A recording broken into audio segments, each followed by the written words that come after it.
হচ্ছে? চিকেন টিক্কা কারি। কি কি দিয়ে মশলা কষালে? এই তো আদা রসুন পেঁয়াজ গোটা গরম মশলা। চলো দেখি কি রান্না করে আজকে। হলুদ গুঁড়ো, গুঁড়ো, ধনে গুঁড়ো, জিরে গুঁড়ো, এখন এক্সপেরিমেন্ট করছি। যাচ্ছে লঙ্কা গুঁড়ো।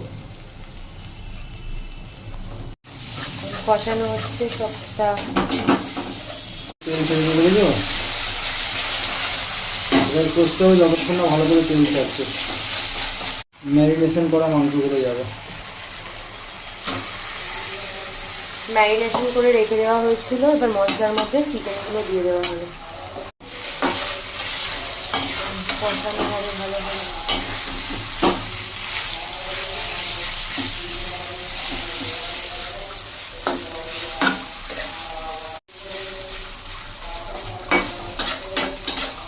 সুন্দর করে এখন কষানো হবে। এটা কি দেওয়া হচ্ছে? কাশ্মীরি লঙ্কার গুঁড়ো, কালারের জন্য।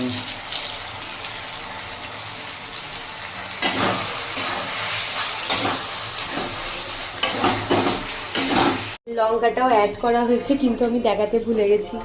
আমি চলে গেছিলাম ওই ঘরে। চলো আমাদের যা একটা নাম দিয়ে দিলেই হলো। এটা আদৌ চিকেন টিক্কা হয়নি, এটা আমাদের ঘরোয়া স্টাইলের চিকেন টিক্কা। কেমন হয়েছে খেয়ে বলবো।